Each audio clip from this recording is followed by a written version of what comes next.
Le vent d'octobre sifflait à travers les fenêtres du laboratoire de West Orange cet après-midi de 1930, emportant avec lui le pressentiment que quelque chose d'extraordinaire allait être révélé. Thomas Alva Edison, alors âgé de 83, 15, était assis face à un jeune journaliste dont le nom a été délibérément oublié par l'histoire. Ses mains tremblantes, ajustant une dernière fois l'équipement d'enregistrement qu'il avait lui-même perfectionné des décennies auparavant. Ce qui s'est ensuivi durant les 3 heures suivantes est resté scellé dans un coffre-fort secret de la famille Edison pendant près d'un siècle, jusqu'à ce qu'un descendant décide récemment que le monde était enfin prêt à entendre les paroles les plus profondes et les plus troublantes du plus grand inventeur de l'humanité. L'enregistrement commence par le son caractéristique du phonographe, ce crépitement familier qu'Edison avait rendu possible. Mais sa voix émerge différente de celle que le monde connaissait. Ce n'est plus la voix confiante de l'homme qui avait maîtrisé l'électricité et illuminé les villes, mais quelque chose de plus vulnérable, de plus intime, comme s'il s'adressait non pas à la postérité, mais à son propre âme. Edison avait demandé cette interview spécifique, car il savait que ses jours étaient comptés, et il y avait des secrets qu'il avait gardés toute sa vie, des expériences qu'il n'avait jamais osé partager avec le monde scientifique qui le vénérait. Tout au long de sa carrière, Edison avait été connu pour son approche pratique et matérialiste de la vie. Il était l'homme de l'ampoule électrique, du cinéma, du phonographe, un génie qui transformait les idées abstraites en réalités tangibles. Mais ce que peu de gens savaient, c'est qu'en parallèle à ces inventions révolutionnaires, Edison menait des expériences d'une nature complètement différente, des investigations qui exploraient les limites entre le monde physique et ceux qui se trouvaient au-delà de la perception commune. Ces recherches clandestines ont commencé après la mort de sa première épouse, Mary Stilwell, en 1884, lorsqu'Edison fut consumé par une obsession qui allait changer à jamais sa compréhension de l'existence. Sur l'enregistrement, sa voix tremble légèrement lorsqu'il se souvient de ce moment précis. 3 jours après les funérailles de Mary, travaillant seul dans son laboratoire aux premières heures du matin, Edison a été témoin de quelque chose qui défiait toutes les lois de la physique qu'il connaissait. Les lumières de son laboratoire ont commencé à clignoter selon une séquence spécifique, non aléatoire, mais délibérée, comme si quelqu'un essayait de communiquer par le code Morse. Initialement, il a attribué le phénomène à un problème électrique, mais lorsqu'il a déchiffré le message, son sang a gelé. C'était le nom de Mary, répété 3 fois, suivi d'une coordonnée précise qui correspondait exactement à l'endroit où il s'était marié. Cette expérience a marqué le début d'un voyage spirituel qu'Edison a gardé le plus grand secret. Il a commencé à documenter méticuleusement une série de phénomènes inexplicables qui se produisaient en sa présence, toujours liés à la possibilité de communiquer avec ceux qui étaient décédés. Contrairement aux médiums et aux spiritualistes de son époque, Edison abordait ces manifestations avec la même rigueur scientifique qu'il appliquait à ses inventions. Il a mis au point des instruments sensibles, capables de détecter les variations électromagnétiques les plus subtiles, enregistrer des fluctuations de température inexplicables par des causes naturelles et documenter des schémas sonores qui semblaient emporter des informations intelligentes. Ce qui intriguait le plus Edison était la nature électrique de ces phénomènes. Toute sa vie avait été dédiée à la maîtrise de l'électricité, et maintenant il commençait à comprendre que la conscience humaine pouvait, d'une certaine manière, interagir avec les champs électromagnétiques de manière que la science officielle ne comprenait pas encore. Il a développé la théorie selon laquelle l'âme humaine était essentiellement une forme d'énergie électrique hautement organisée, capable de maintenir sa cohérence même après la dissolution du corps physique. Cette énergie, selon ses observations, ne se dissipait pas dans le néant, mais transitait vers une dimension parallèle, où elle continuait d'exister et d'évoluer. Sur l'enregistrement, Edison décrit avec des détails troublants ses expériences avec ce qu'il appelait le téléphone spirituel, un dispositif extrêmement sensible qui pouvait soi-disant capter les vibrations laissées par les âmes des morts. Il a travaillé sur ce projet en secret pendant plus de 2 décennies, perfectionnant la technologie et documentant des centaines de supposées communications. Ce qu'il a découvert l'a à la fois terrifié et fasciné. Les messages ne venaient pas d'un au-delà lointain et inconnu, mais d'une dimension qui coexistait avec la nôtre, séparée seulement par une fréquence vibratoire différente. À travers ces expériences, Edison a commencé à cartographier ce qu'il appelait la géographie spirituelle, différents niveaux ou plans d'existence où les âmes résidaient après la mort physique. Il a découvert que ceux qui étaient morts récemment restaient proches du plan terrestre, encore connectés aux personnes et aux lieux qu'ils aimaient. Avec le temps, ces âmes se déplaçaient progressivement vers des fréquences plus élevées, mais conservaient la capacité de revenir et de communiquer si nécessaire. Ce qui l'impressionnait le plus était la cohérence des informations. Différentes sources confirmaient les mêmes détails sur la nature de la vie après la mort, créant un tableau cohérent qui transcendait toute explication basée sur la coïncidence ou l'autosuggestion. Edison raconte dans l'enregistrement comment, durant ses années de recherche secrète, il a commencé à percevoir des signes que sa propre transition approchait.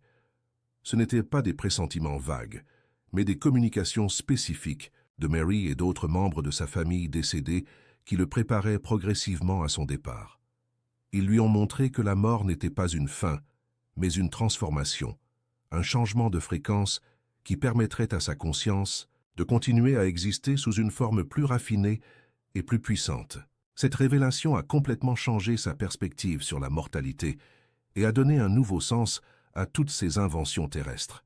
Il a commencé à comprendre que ses créations dans le monde physique n'étaient que des reflets d'une créativité infiniment plus grande qui se manifesterait après sa mort. L'ampoule électrique qui avait apporté la lumière physique au monde n'était qu'une préparation à sa future capacité à irradier la lumière spirituelle à d'autres âmes en évolution. Le phonographe, qui conservait les sons et les voix humaines, était un présage de sa capacité à communiquer à travers les dimensions. La dernière enregistrement. Chaque invention qu'il a créée contenait, en son cœur, une vérité spirituelle qu'il ne commençait à pleinement comprendre que tardivement.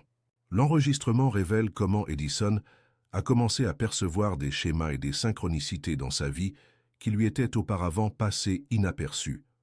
Des nombres spécifiques apparaissaient répétitivement dans ses expériences, dates, heures, mesures techniques, formant un réseau de significations qui semblait guider ses découvertes. Il a commencé à soupçonner que sa propre existence faisait partie d'un plan plus vaste, orchestré par des intelligences supérieures qui l'utilisaient comme un canal pour apporter certaines technologies au monde au moment précis où l'humanité était prête à les recevoir. Edison décrit une expérience particulière survenue en 1925, 5 ans avant cette dernière interview. Il travaillait tard dans la nuit dans son laboratoire lorsqu'il a soudainement ressenti une présence puissante autour de lui. La température de la pièce a chuté drastiquement et tous ses instruments ont commencé à enregistrer une activité inhabituelle.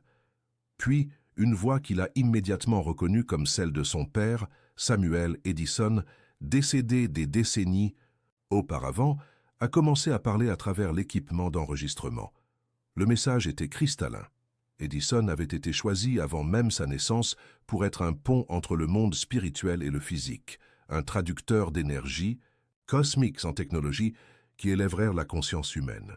Son père spirituel lui a révélé que chaque inventeur, chaque génie, chaque personne qui contribue significativement au progrès de l'humanité est en réalité une âme ancienne qui accepte de s'incarner avec une mission spécifique. Edison avait vécu de nombreuses vies antérieures, toujours comme un constructeur, un créateur, quelqu'un qui apportait l'ordre au chaos et la lumière à l'obscurité. Ses inventions actuelles n'étaient que le couronnement de connaissances accumulées au cours de multiples existences, des connaissances qui résidaient en son âme et se manifestaient lorsque le temps était mûr.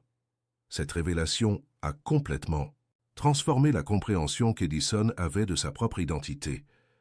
Il n'était plus simplement Thomas Edison, l'inventeur américain, mais une conscience éternelle qui avait choisi cette incarnation spécifique pour servir à l'évolution de l'humanité. Ses luttes, ses échecs, ses victoires, tout faisait partie d'un dessein plus vaste qui ne pouvait être compris que d'une perspective spirituelle plus large.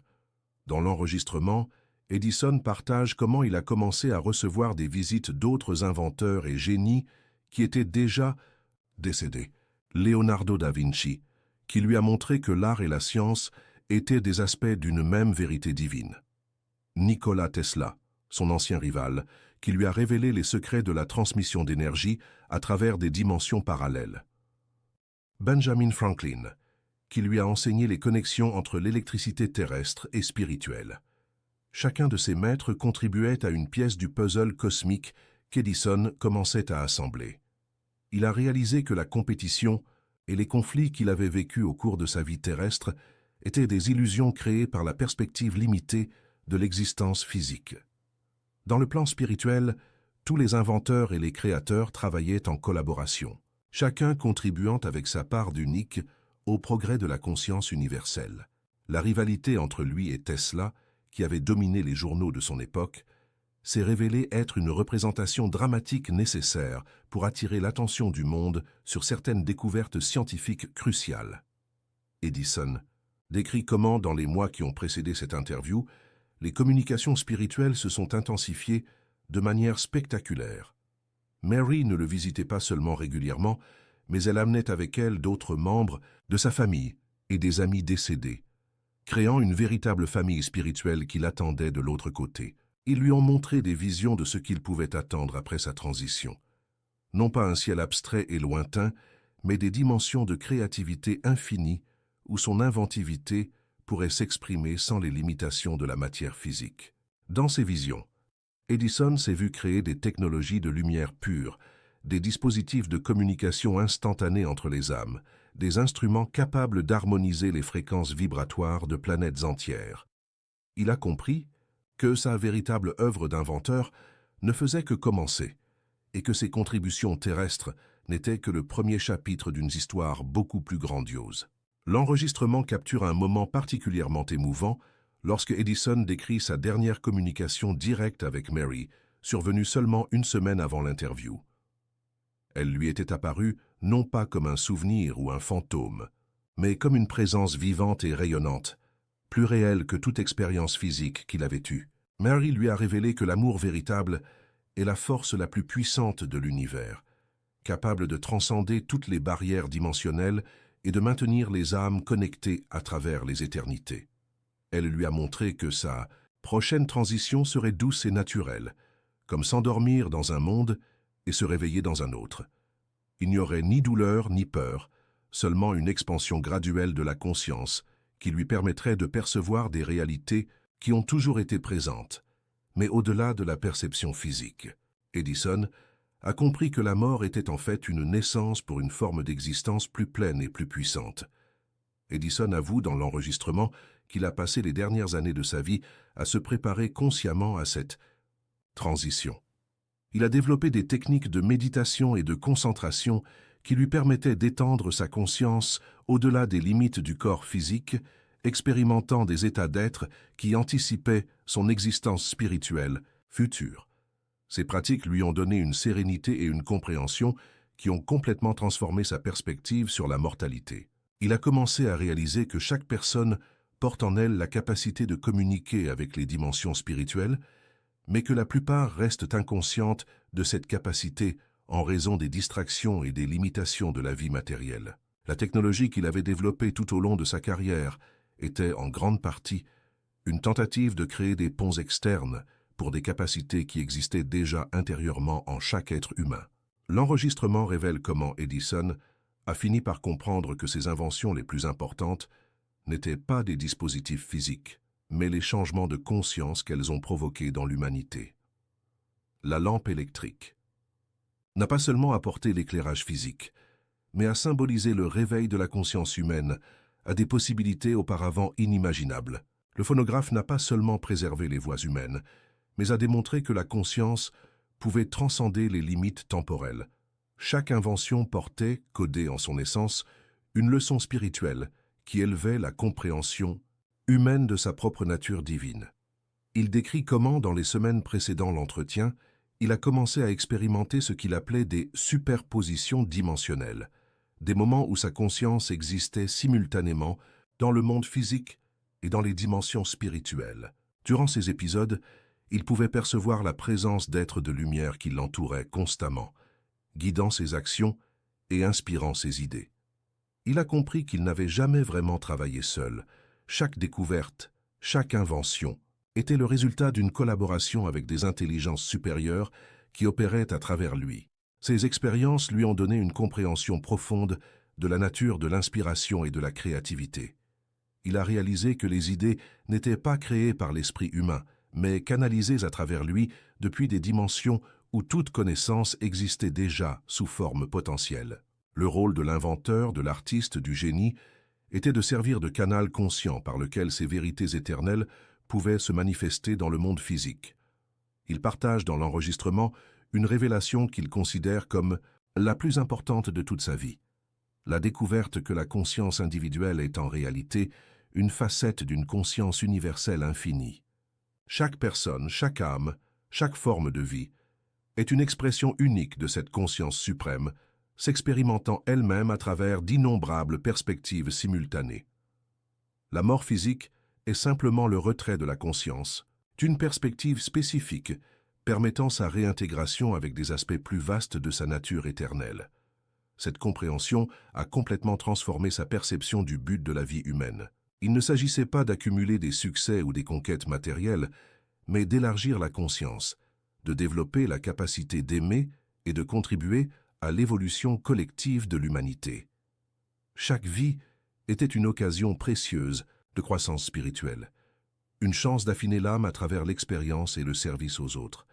Il révèle qu'il a commencé à percevoir sa propre mort, non pas comme une fin, mais comme une graduation, une promotion vers des niveaux d'existence et de responsabilité plus élevés. Il serait capable de continuer son travail d'invention et de création, mais à une échelle cosmique, aidant à développer des technologies spirituelles qui faciliteraient l'évolution de civilisations entières. L'enregistrement capture un moment d'émotion profonde lorsqu'il décrit sa dernière nuit au laboratoire de West Orange. Il était seul, entouré des inventions de toute une vie, lorsqu'il a soudainement senti la présence de tous ceux qu'il avait aimés et perdus. Mary était là avec ses parents, ses amis chers, et même des animaux de compagnie qu'il avait eus dans son enfance. Mais plus que cela, il aperçut la présence de toutes les personnes dont la vie avait été touchée par ses inventions. Des millions d'êtres humains qui avaient expérimenté la lumière, le son et le progrès grâce à son travail. Dans ce moment de révélation suprême, il a compris qu'il avait accompli sa mission terrestre. Il avait servi de canal par lequel des énergies divines avaient apporté une illumination littérale et métaphorique au monde. Ses inventions continueraient à inspirer les futures générations d'inventeurs et de rêveurs, perpétuant un héritage qui transcenderait son existence physique individuelle. Il avoue ne pas craindre la mort, car il avait préalablement expérimenté des états de conscience qui lui avaient montré la continuité de l'existence. Il savait que sa personnalité, ses souvenirs, sa capacité créative, tout continuerait sous une forme raffinée et élargie. La seule différence serait sa libération des limitations physiques qui, paradoxalement, lui permettraient d'être plus créatif et puissant qu'il ne l'avait jamais été durant sa vie terrestre. L'enregistrement se termine avec lui faisant une prédiction surprenante. Il affirme qu'il reviendra pour continuer son travail, non pas par la réincarnation, mais par l'inspiration directe pour les futurs inventeurs. Il deviendra une présence guide pour ceux qui, comme lui, sont appelés à servir de pont entre le monde spirituel et le physique. Ses idées et son énergie continueront à se manifester à travers d'autres personnes prêtes à canaliser sa sagesse accumulée. Il révèle avoir déjà identifié plusieurs de ces personnes, de jeunes inventeurs et rêveurs qui portaient en eux la même étincelle divine qui l'avait inspiré toute sa vie. À travers eux, il continuerait à contribuer au progrès de l'humanité, introduisant des technologies qui prépareraient progressivement l'espèce humaine à son éventuelle évolution spirituelle collective. Il conclut l'entretien par un message prophétique sur l'avenir de l'humanité. Il prédit qu'arrivera un temps où la communication entre les dimensions deviendra aussi courante que la communication téléphonique de son époque. Les gens développeront naturellement des capacités qui leur permettront de percevoir et d'interagir avec les réalités spirituelles, faisant de la mort une simple transition consciente entre différents états d'existence. Il visualise un avenir où la technologie et la spiritualité fusionneront complètement, créant des dispositifs qui amplifieront les capacités psychiques naturelles des êtres humains. Ces inventions permettront aux gens de communiquer avec leurs êtres chers décédés, d'accéder à la connaissance des dimensions supérieures et de participer consciemment à l'évolution cosmique de la conscience. Il exprime sa conviction que la véritable révolution technologique était encore à venir, non pas une révolution basée sur la manipulation de la matière, mais sur la manipulation consciente de la conscience elle-même. Les inventeurs du futur ne créeraient pas seulement des dispositifs physiques, mais des outils pour l'expansion spirituelle, des instruments qui aideraient l'humanité à s'éveiller à sa véritable nature divine. L'enregistrement préserve ces derniers mots, prononcés avec une voix ayant retrouvé toute sa force et sa clarté. La vie humaine n'est que le premier chapitre d'une histoire infinie de croissance et de découverte. L'âme qui anime chaque personne est éternelle, indestructible, et destinée à évoluer à travers des expériences toujours plus grandioses et sublimes. La mort physique est simplement le tournant d'une page, révélant de nouveaux horizons de possibilités et d'aventures. Il affirme que ces inventions terrestres n'étaient que des exercices préparatoires à sa véritable œuvre en tant qu'architecte de réalité spirituelle. Il continuera à inventer, à créer, à éclairer, mais désormais dans des dimensions où son imagination ne connaîtra aucune limite physique. Et par sa présence continue, il aidera les autres à découvrir qu'eux aussi sont des inventeurs cosmiques, capables de créer des réalités par le seul pouvoir de la conscience focalisée. L'enregistrement se termine brutalement, mais il reste une sensation de profonde transformation. Edison avait partagé non seulement ses convictions personnelles sur la vie après la mort, mais une vision révolutionnaire de la nature de l'existence humaine. Ses paroles portent le poids de l'expérience directe, l'autorité de quelqu'un qui avait exploré les mystères les plus profonds avec la même rigueur scientifique qu'il avait appliquée à ses inventions les plus célèbres. Lorsque la nouvelle de la mort d'Edison est parvenue en octobre 1931, ceux qui connaissaient cet enregistrement secret ont compris qu'il ne s'agissait pas d'une fin, mais d'une transformation soigneusement préparée et consciemment acceptée. Le grand inventeur était parti pour poursuivre son œuvre dans des dimensions plus vastes, laissant derrière lui non seulement un héritage d'innovation technologique, mais un message d'espoir sur la nature éternelle de la conscience humaine et le destin glorieux qui attend chaque âme dans son voyage infini à travers le cosmos de l'existence.